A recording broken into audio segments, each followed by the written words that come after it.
হলো সব খবর। যমুনা টেলিভিশনের নিয়মিত এই আয়োজনে আপনাদের সবাইকে স্বাগত জানাচ্ছি। মাসুম রাব্বি। আকস্মিক পাহাড়ি ঢল বা হরপা বানের ভয়াবহ তাণ্ডবে বিপর্যস্ত নেপালের উত্তরাঞ্চল। কাদামাটি পাথর মিশ্রিত স্রোতে ভেসে গেছে তিব্বত সীমান্ত সংলগ্ন বাগমতী প্রদেশের বিস্তীর্ণ এলাকা। কাদামাটির নিচে তলিয়ে গেছে রাসুয়া জেলার শত শত স্থাপনা, বাজার এবং বন্দর। এখন পর্যন্ত কমপক্ষে 157 জনের মরদেহ উদ্ধার করা হয়েছে। 28 দেশের 466 বিদেশি সহ নিখোঁজ 579 পর্যটক। জরুরি অবস্থা জারির পর সর্বাত্মক উদ্ধার তৎপরতার ঘোষণা দিয়েছেন নেপালের প্রধানমন্ত্রী। এদিকে চীনের তিব্বতেও ভূমিধসে প্রাণ গেছে 3 জনের, নিখোঁজ 265 জন। যেন মহাপ্রলয়, প্রাণ ভয়ে ছুটছে শত শত মানুষ। আকস্মিক ভূমিধসের এমন ভয়ঙ্কর মুহূর্ত ধরা পড়েছে সিসি ক্যামেরায়। বুধবার স্থানীয় সময় সকাল 8:30টার দিকে ভূমিকম্পে কেঁপে ওঠে নেপালের তিব্বত সীমান্তবর্তী বাগমতী প্রদেশের পাহাড়ি অঞ্চল। এতে একাধিক তুষার ও ভূমিধসের ঘটনা ঘটে। তুষারধসের জেরে মাত্র কয়েক সেকেন্ডের ব্যবধানে এভাবেই পাহাড়ি ঢল আঘাত হানে মধ্য নেপালের রাসুয়া জেলায়। মুহূর্তেই ভেসে যায় জনপদ। অঞ্চলটিতে মানস সরোবরগামী শত শত তীর্থযাত্রী ও পর্যটক অবস্থান করছিলেন। নেপাল পুলিশের তথ্যানুযায়ী আকস্মিক বন্যায় নিখোঁজ পর্যটকের সংখ্যা 579, যার মধ্যে 466 জনই বিদেশি। ভারত, যুক্তরাষ্ট্র, অস্ট্রেলিয়া, যুক্তরাজ্য, কানাডা সহ মোট 28 দেশের নাগরিক রয়েছে নিখোঁজের তালিকায়। এদিকে হরপা বানের স্রোতে নুয়াকোট জেলার ত্রিশুলি বাজার এলাকায় একটি ব্রিজও ভেসে যায়। মুহূর্তেই ভেঙে পড়ে একাধিক বহুতল ভবন। রাজধানী কাঠমান্ডু থেকে জায়গাটির দূরত্ব মাত্র 25 কিলোমিটার। ক্ষতিগ্রস্ত হয়েছে বাগমাতির বিস্তীর্ণ এলাকা। পাহাড়ি ঢল আর আকস্মিক বন্যায় তলিয়ে গেছে বহু জনপদ। ভেসে গেছে সেতু, ক্ষয়ক্ষতি হয়েছে সীমান্তের অপর অংশ তিব্বতেও। বন্যায় আটকে পড়াদের উদ্ধারে অভিযানে নেমেছে নেপালের সেনাবাহিনী, আর্মড পুলিশ ফোর্স ও পুলিশ সহ বহু স্বেচ্ছাসেবী। এখন পর্যন্ত শতাধিক নাগরিককে উদ্ধারের তথ্য মিলেছে। সর্বাত্মক উদ্ধার তৎপরতার ঘোষণা দিয়েছেন নেপালের প্রধানমন্ত্রী বালেন্দ্র শাহ। এদিকে তিব্বতের দুর্যোগ কবলিত স্থানগুলোতে সর্বাত্মক উদ্ধার অভিযানের ঘোষণা দিয়েছেন চীনের প্রেসিডেন্ট শি জিনপিং। সেখানেও হয়েছে প্রাণহানি, নিখোঁজ 250-র বেশি মানুষ। এরই মধ্যে নেপালকে সহায়তার ঘোষণা দিয়েছেন ভারতের প্রধানমন্ত্রী নরেন্দ্র মোদী। মোস্তফা মাহমুদ, যমুনা নিউজ। নেপালে প্রাকৃতিক দুর্যোগে হতাহতের ঘটনায় গভীর শোক ও উদ্বেগ জানিয়েছেন বাংলাদেশের প্রধানমন্ত্রী তারেক রহমান। বুধবার রাতে এক শোক বার্তায় প্রধানমন্ত্রী জানান, হৃদয় বিদারক এ ঘটনায় বাংলাদেশের জনগণ মর্মাহত ও শোকাহত। বার্তায় আরও বলা হয়, এই কঠিন সময়ে প্রধানমন্ত্রী তারেক রহমানের নেতৃত্বাধীন বাংলাদেশের সরকার ও জনগণ নেপালের সরকার এবং দেশটির বন্ধুত্বপূর্ণ জনগণের প্রতি সংহতি প্রকাশ করছে। জানানো হয়, উদ্ধার ও ত্রাণ কার্যক্রমে প্রয়োজনীয় ও সম্ভাব্য সব ধরনের সহযোগিতায় প্রস্তুত ঢাকা। জনগণের সাথে সব সময় সততার পরিচয় দিয়েছে বিএনপি, এ মন্তব্য করেছেন দলের ভারপ্রাপ্ত মহাসচিব রুহুল কবির রিজভী আহমেদ। দুপুরে নয়াপল্টন কার্যালয়ে বিএনপির 48তম প্রতিষ্ঠা বার্ষিকী উপলক্ষে ছিল যৌথ সভা। এরপর সংবাদ সম্মেলনে তিনি বলেন, অনেক সংগ্রাম আর শোককে ধারণ করে বিএনপি এগিয়ে চলেছে। আন্তর্জাতিক চক্রান্তের শিকার হয়েছিলেন সাবেক রাষ্ট্রপতি জিয়াউর রহমান। বেগম খালেদা জিয়াকেও চক্রান্ত করে হত্যা করা হয়েছে। দিনক্ষণ ঠিক না হলেও শিগগিরই দলের কাউন্সিল হবে। প্রতিষ্ঠা বার্ষিকী উপলক্ষে 5 দিনের কর্মসূচি ঘোষণা করেছে বিএনপি। 1 সেপ্টেম্বর সকালে জিয়াউর রহমান ও খালেদা জিয়ার কবরে শ্রদ্ধা জানাবেন দলের চেয়ারম্যান। 5 সেপ্টেম্বর হবে আলোচনা সভা। রিজভী আহমেদ বলেন, শরীয়তপুরে সাংবাদিক নির্যাতনের ঘটনা আমলে নেওয়া হয়েছে। ঘটনা সত্যি হলে সাংগঠনিক ব্যবস্থা নেওয়া হবে। জনগণের সাথে আচরণে বিএনপি সবসময় সততার পরিচয় দিয়েছে, অঙ্গীকার রক্ষার পরিচয় দিয়েছে। জনগণের সাথে তার প্রদত্ত অঙ্গীকার নিয়ে কখনো প্রতারণা করেনি। এটাই হচ্ছে বিএনপির সবচাইতে বড় কৃতিত্ব। এবং এই জন্যই ভয়ঙ্কর নিপীড়ন, নির্যাতন, ফ্যাসিবাদী অত্যাচারের মুখেও বিএনপির একটা ন্যূনতম তারা ক্ষতি করতে পারেনি, বিএনপিকে পর্যুদস্ত করতে পারেনি। জুলাই সনদ অক্ষরে অক্ষরে পালন করার কথা বলে সরকার পুরো উল্টো পথে হাঁটছে। এভাবে চলতে থাকলে গণ আন্দোলনের মুখে পড়বে সরকার, বলেছেন বিরোধী দলীয় চিফ হুইপ ও এনসিপির আহ্বায়ক নাহিদ ইসলাম। বুধবার বিকেলে বিরোধী দলীয় নেতা ও জামায়াতে ইসলামীর আমির সংসদ সদস্য ডাক্তার শফিকুর রহমানের বাসভবনে 11 দলীয় ঐক্যের শীর্ষ নেতাদের বৈঠক হয়, যেখানে বাংলাদেশের সমসাময়িক রাজনৈতিক বিষয় নিয়ে আলোচনা হয়েছে বলে জানান বিরোধী দলীয় চিফ হুইপ।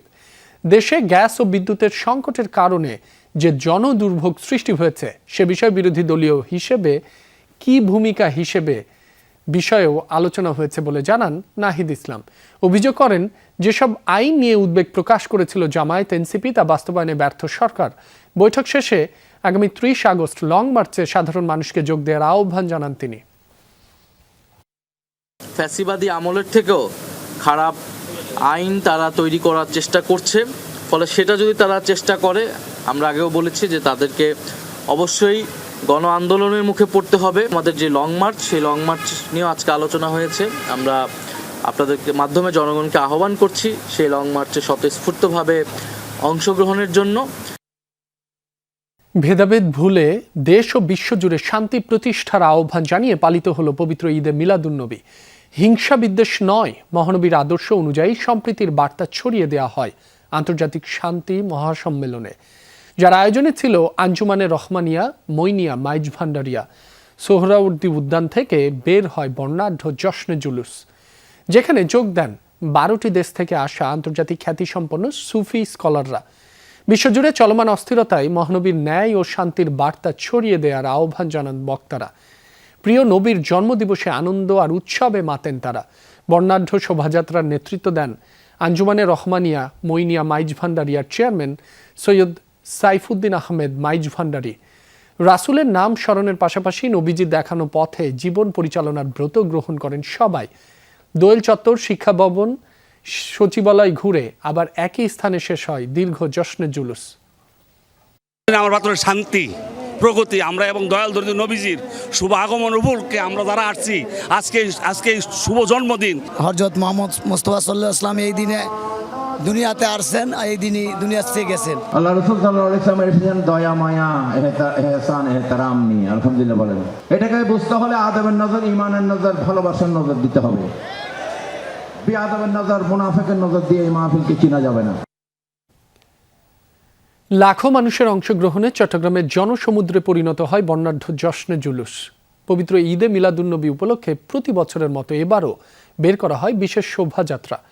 নগরীর 16 শহরে জামেয়া আহমদিয়া সুন্নিয়া মাদ্রাসার সামনে থেকে আল্লামা সৈয়দ মোহাম্মদ সাবির শাহের নেতৃত্বে শুরু হয় জশ্নে জুলুস। মোড়ে মোড়ে বিতরণ করা হয় পানি, শরবত, ফলমূল, শুকনো খাবার। ফুল, পতাকা, ব্যানার ও ফেস্টুন দিয়ে সাজানো হয় সড়কের দুপাশ। যোগ দেন দেশের নানা প্রান্ত থেকে আসা লাখ লাখ ধর্মপ্রাণ মুসল্লি। ব্যানার, পোস্টার, তোরণ আর মিলাদুন্নবীর পতাকায় ছেয়ে যায় চট্টগ্রাম। বিশ্বের সবচেয়ে বড় জুলুস দাবি করে রেকর্ডের স্বীকৃতি চান আয়োজকরা। জুলুস চলাকালে বন্ধ রাখা হয় লালখান বাজার, মুরাদপুর ফ্লাইওভার। নিরাপত্তায় মোতায়েন করা হয় আইনশৃঙ্খলা রক্ষাকারী বাহিনীর বিপুল সংখ্যক সদস্য। আশেকে রসুল যারা, তারা যাতে সত্যিকার অর্থেই সুন্নিয়তের আদর্শ, নবীর আদর্শ কায়েমে আমরা যার যার অবস্থান থেকে সচেষ্ট থাকি। ওয়ার্ল্ড হেরিটেজে এটা স্থান ভাবার জন্য আপনারা দেখতেছেন এত লক্ষ মানুষের এটাকে স্থান রাখার যোগ্যতা রাখে না? আপনারা কি বলেন? রাখে তো? তাই সত্যটা আপনারা আপনাদের ক্ষুদ্র লেখনের মাধ্যমে আরও ফলো। রংপুরের আলোচিত হত্যাকাণ্ডের পর যৌক্তিক সময়ে এই অপরাধীদের গ্রেফতার করা হয়েছে, এ মন্তব্য করেছেন স্বরাষ্ট্রমন্ত্রী সালাউদ্দিন আহমদ। বিএনপির ভারপ্রাপ্ত মহাসচিব রুহুল কবির রিজভীরও অভিমত, এ ঘটনায় দ্রুততম সময়ে আসামিরা গ্রেফতার না হলে ভিন্ন রকম আলোচনা হতো। পবিত্র ঈদে মিলাদুন্নবী উপলক্ষে নয়াপল্টনে ছিল বিএনপির মিলাদ ও দোয়া মাহফিল। অংশ নেন দলের বিভিন্ন পর্যায়ের নেতাকর্মীরা। উপস্থিত সবাইকে মহানবীর আদর্শ অনুসরণের আহ্বান জানান ভারপ্রাপ্ত মহাসচিব রিজভী আহমেদ। অনুষ্ঠানে রংপুরে আলোচিত হত্যাকাণ্ডের কথা উল্লেখ করেন স্বরাষ্ট্রমন্ত্রী। বলেন, যৌক্তিক সময়ে এই অপরাধীদের গ্রেফতার করা হয়েছে। এর আগে রিজভী আহমেদ বলেন, রংপুরের ঘটনায় আসামিরা দ্রুত গ্রেফতার না হলে ভিন্ন রকম আলোচনা হতো। তার বক্তব্য, দেশের মানুষ শান্তিতে থাকতে চায়। অপরাধীদের আস্তানা চিহ্নিত করে তিনি মূলোৎপাটনের আহ্বান জানান। রংপুরে একই পরিবারের 4 সদস্যকে নৃশংসভাবে হত্যার ঘটনায় জাতীয় প্রেস ক্লাবের সামনে মানববন্ধন করেছে বাংলাদেশ জাতীয় হিন্দু মহাজোট। মানববন্ধন থেকে প্রকৃত আসামিদের ধরতে 24 ঘন্টার আলটিমেটাম দেওয়া হয়। অন্যথায় শুক্রবার সারা দেশে বিক্ষোভ কর্মসূচি পালনের ঘোষণা দিয়েছে সংগঠনটি। হিন্দু মহাজোট নেতারা প্রকৃত ঘটনা উদ্ঘাটনের দাবি জানান। এ সময় এই হত্যার ঘটনায় উদ্বেগ প্রকাশ করেন হিন্দু মুসলিম সম্প্রদায় নির্বিশেষে বিভিন্ন রাজনৈতিক নেতা কর্মী। প্রকৃত আসামিদের তদন্ত করে তাদেরকে এই 2 আসামিকে রিমান্ডে আনতে হবে। প্রকৃত আসামি কারা তাদেরকে গ্রেপ্তার করতে হবে। 24 ঘন্টার মধ্যে না হলে সারা দেশে আগামী শুক্রবারে সারা বাংলাদেশের হিন্দু সমাজ হিন্দু মহাজোট বিক্ষোভ কর্মসূচি দেবে। রংপুরে চাঞ্চল্যকর 4 হত্যাকাণ্ডের ঘটনাস্থল গণপতি চক্রবর্তীর বাসায় পানি নিয়ে ধূম্র জাল তৈরি হয়েছে। এলাকাবাসীর অভিযোগ, বুধবার সন্ধ্যার পর হঠাৎ গণপতি চক্রবর্তীর বাড়ির সব লাইট বন্ধ হয়ে যায়। এরপর ছাদ থেকে পানি পড়তে দেখা যায়। আদালতের স্বীকারোক্তিমূলক জবানবন্দি দেওয়া সিদ্ধার্থ দাসের ভাইয়ের দাবি, মঙ্গলবার রাতে 3-4 জন ব্যক্তি গণপতির বাড়িতে প্রবেশ করেন এবং কিছু সময় অবস্থান করে বের হয়ে যান তারা। ঘটনাস্থলের আলামত নষ্ট করা হয়েছে বলে অভিযোগ করেন। তবে দায়িত্বে থাকা পুলিশ সদস্যরা বলছেন, বাইরের লাইট জ্বালাতে গিয়ে ভুল করে পানির মোটরের সুইচ চালু হয়ে যায়। এতে পানির ট্যাঙ্কি উপচে ছাদে পানি জমে যায় এবং ছাদের পাইপ দিয়ে সেই পানি নিচে পড়ে। খবর পেয়ে ঘটনাস্থল পরিদর্শন করেন পুলিশের কর্মকর্তারা। তাদের দাবি, বাসার ভেতরে কোনো পানি প্রবেশ করেনি।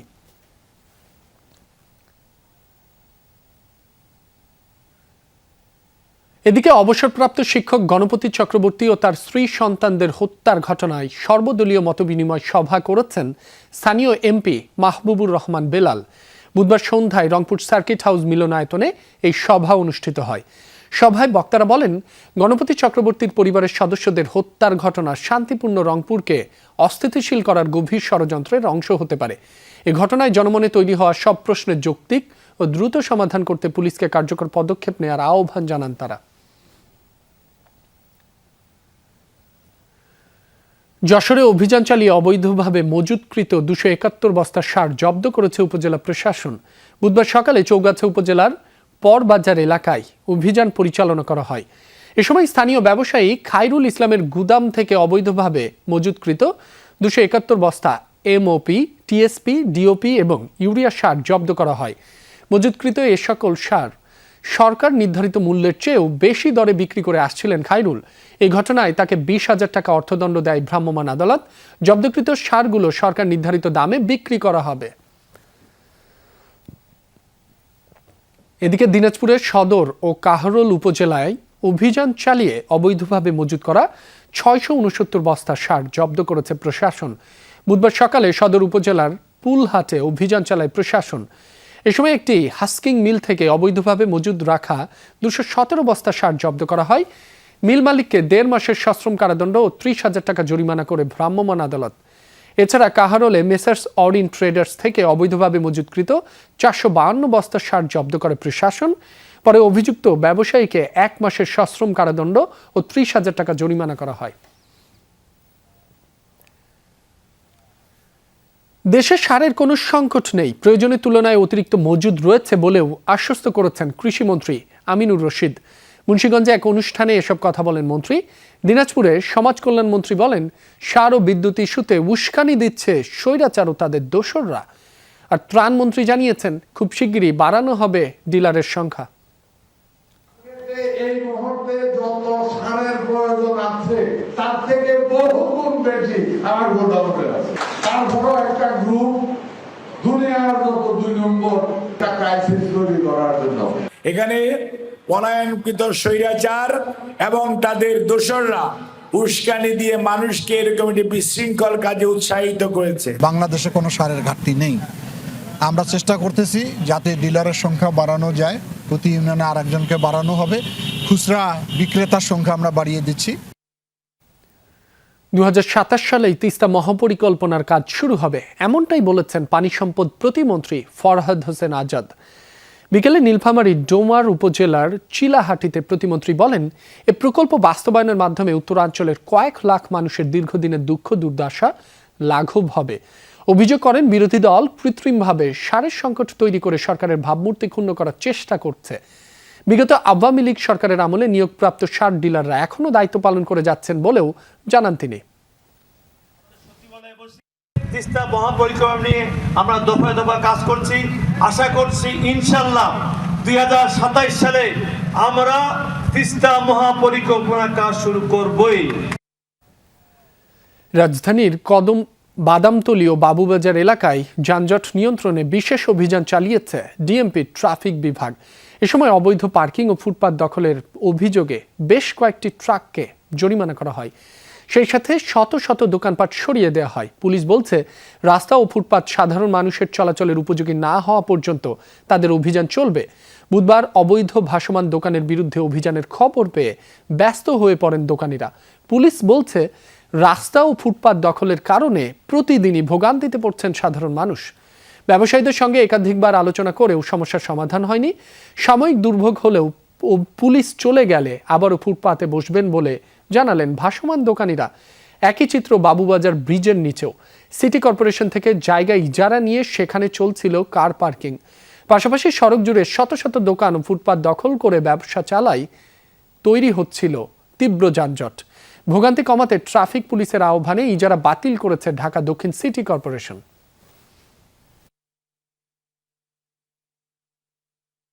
কিছু আপনারা দেখেছেন যে কিছু স্থাপনা আছে যেগুলো ভারী স্থাপনা, এগুলা আবার বৈদ্যুতিক কিছু তার আছে।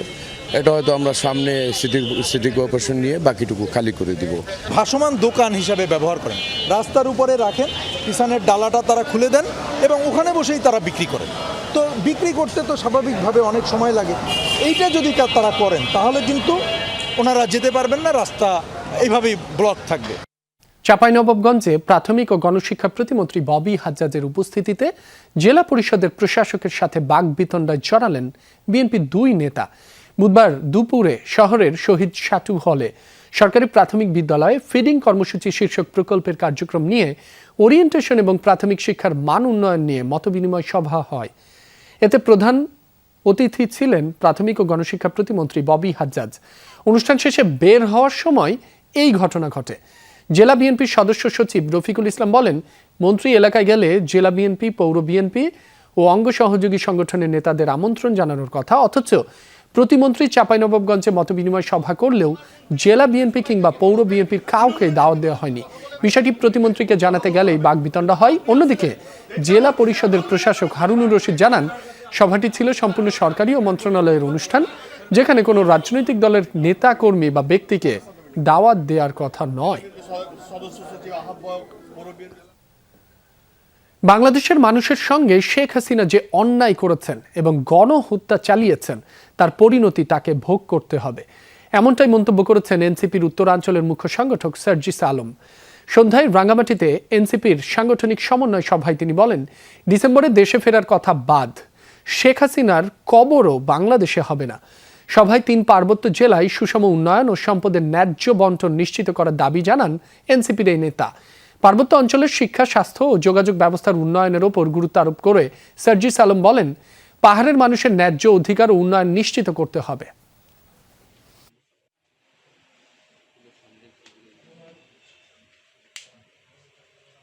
শেখ হাসিনা একটার পর একটা গণহত্যা করেছে। 24শে জুলাই অভ্যুত্থানে হাজারের অধিক মানুষকে হত্যা করেছে। এই শেখ হাসিনা, শেখ মুজিবুর রহমানের তো বাংলাদেশে তার সমাধিকা রয়েছে। আমি আপনাদেরকে বলে দিচ্ছি, শেখ হাসিনা এতই পাপ করেছে, এতই নির্লজ্জ পতন হয়েছে, শেখ হাসিনার বাংলাদেশে কোনোদিন সমাধিটা হবে না, ফিরে আসা তো দূরের কথা। এই ছিল সব খবরের আয়োজনে। এতক্ষণ যারা সাথে ছিলেন সবাইকে ধন্যবাদ।